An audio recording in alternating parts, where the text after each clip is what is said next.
सुगा Jungkook और ते को मीडिया से बचाने के लिए बार बार मीडिया वालों को धक्का दे रहे थे, पर सब बेकार था क्योंकि वहाँ काफी मीडिया जमा हो चुके थे। मिस्टर जंगकुक, आप कुछ जवाब क्यों नहीं दे रहे हैं? क्या रिश्ता है आपका मिस ते के साथ? मैं आप लोगों को बेहुदे सवालों का जवाब नहीं देना चाहता हूँ। ऐसे बोल जंगकुक ते का हाथ पकड़कर भीड़ से निकालने लगता है। मिस्टर जियन जंगकुक, आप मीडिया के सवालों को इग्नोर नहीं कर सकते हैं। क्या मिस ते के साथ बिना शादी के रह रहे हैं? मीडिया जंगकुक का और करीब आकर कहती है। सुगा को लगता है इस सवालों को इंजन ने मीडिया को पीछे लगा दिया है, इसीलिए वो जंगकुक के करीब खड़े होते हुए उसके कानों पे अपना मुंह ले जाते हैं और कहता है, बॉस, लगता है इस सब को इंजन ने पैसा खिलाया है। अगर आपने इन्हें जवाब नहीं दिया तो ये लोग आपके बदनाम कर देंगे और आपका करियर तो पानी में चला जाएगा। मीडिया वालों को कुछ भी कह दीजिए अपने और ते के जी बारे में।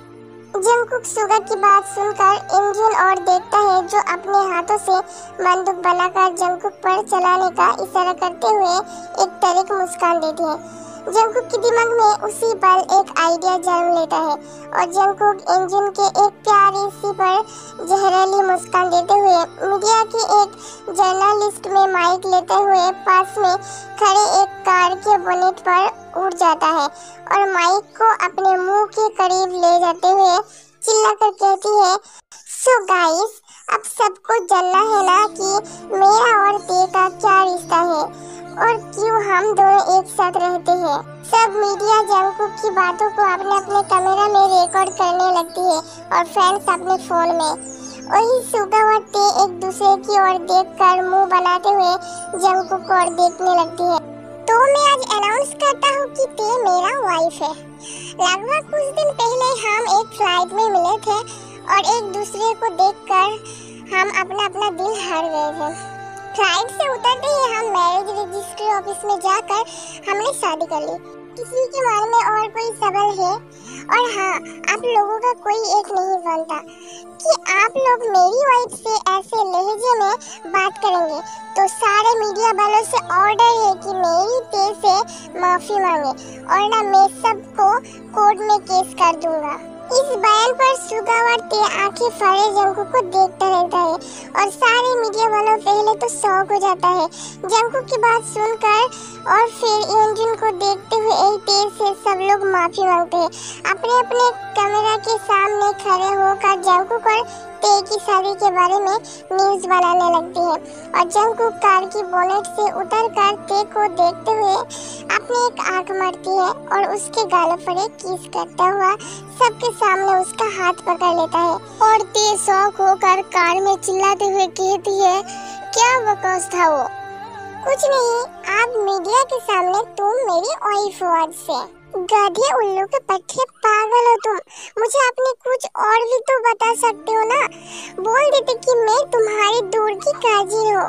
ते जंगकुक का कॉलर पकड़ते हुए कहती है, ऐसे तो तुम मेरी बहन हो जाती।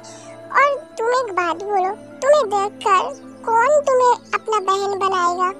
और एक बात, तुम्हें गर्लफ्रेंड बोल देता तो भी मीडिया वालों पूछती कि शादी से पहले तुम लोग एक साथ क्यों रह रहे हो, इसीलिए मैंने बोल दिया कि हमने शादी कर ली है। समझे जेंटलमैन?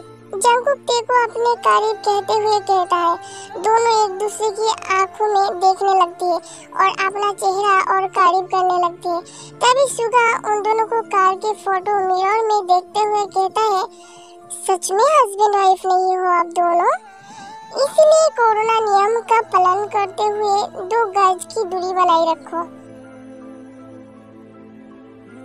घर पहुंचकर जंगकुक और ते जैसे ही कार से निकलते हैं, जंगकुक की फैंस में कुछ लड़कियां ते से पत्थर से हमला करते हैं और कहती है, तुमने हमसे हमारी प्रिंस को चुरा लिया, हमें तुम्हें नहीं छोड़ेंगे। ते कार के दरवाजों के पीछे छुपकर खुद को बचाती है, पर एक पत्थर सीधे उसके सिर पर लगता है और उसके सिर से खून बहने लगती है।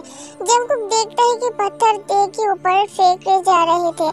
इसीलिए जंगकुक ते को पकड़कर अपने करीब खींचते हुए अपने बाहों में छुपा लेता है और सुगा किसी तरह ते को बचाते हुए घर के अंदर ले जाते हैं और घर का दरवाजा बंद कर देते हैं और जंगकुक ते को पट्टी करने लग जाती है और सुगा जंगकुक को ये बोलकर निकाल जाता है कि मैं सिक्योरिटी गार्ड्स को फोन करता हूँ।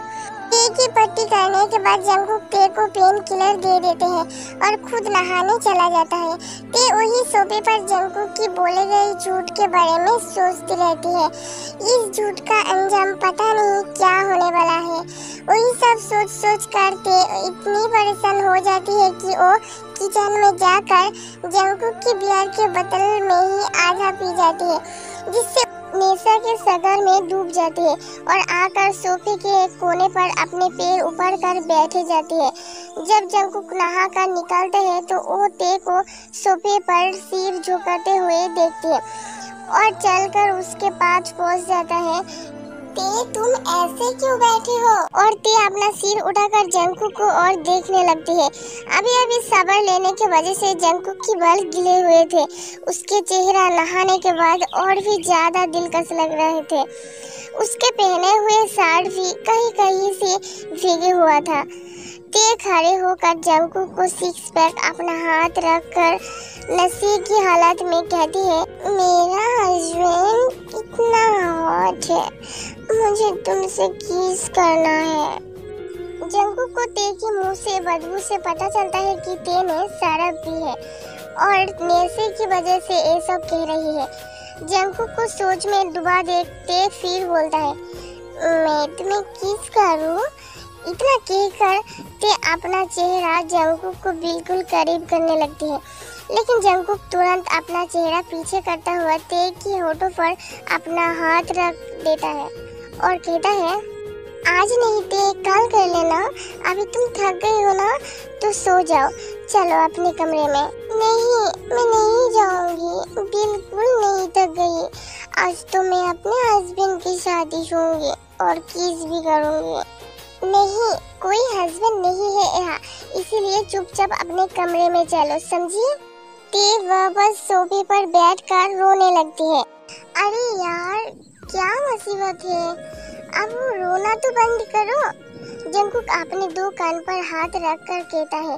जंगकुक के कहने के बाद ते और भी ज्यादा रोने लगते हैं, जिससे ते को वही छोड़कर अपने कमरे में चला जाता है। जंगकुक कमरे में पहुंचकर जंगकुक अपने बेड पर लेटकर आंखें बंद कर लेता है, पर उसे ते का रोता हुआ चेहरा याद आने लगता है, जिससे वो उठकर वापस ते के पास जाता है। ते रोना बंद कर जंगकुक को बड़े बड़े आंखें कर देखता है। जंगकुक ते को सोफे एक कोने उठाकर उसके कमरे में ले जाने लगती है, बट ते जंगकुक को खींचकर किस करने लगती है। किस को एहसास से जंगकुक ते को और भी करीब खींच लेता है और ते की बालों में उंगलियां को घुसा देती है।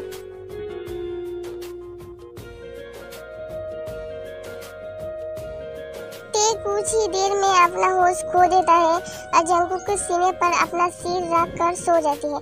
जंगकुक ते को अपनी बाहों में उठाकर उसके कमरे तक ले जाता है और उसे बेड पर सुलाकर कंबल से ढक देता है।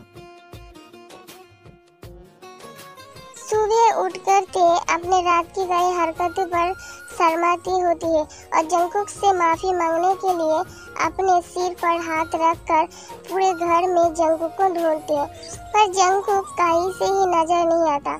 आखिरकार वो जंगकुक के कमरे में जाकर देखती है, लेकिन कमरे में नहीं था जंगकुक और नहीं उसका सामान था। इन सब से परेशान होकर ते जंगकुक को फोन करने को ही सोचता है, पर कर नहीं पाई क्योंकि नंबर नहीं था जंगकुक का। उसके बाद ते वही सब सोच ही रोने लगती है कि उसकी नजर जंगकुक के बेड पर पड़ती है, जहाँ पर एक पेपर रखा हुआ होता है। ते उस पेपर को उठाकर उसे पढ़ती है, जिससे वो अपने होठों में पेपर लिए हुए नीचे बैठ जाती है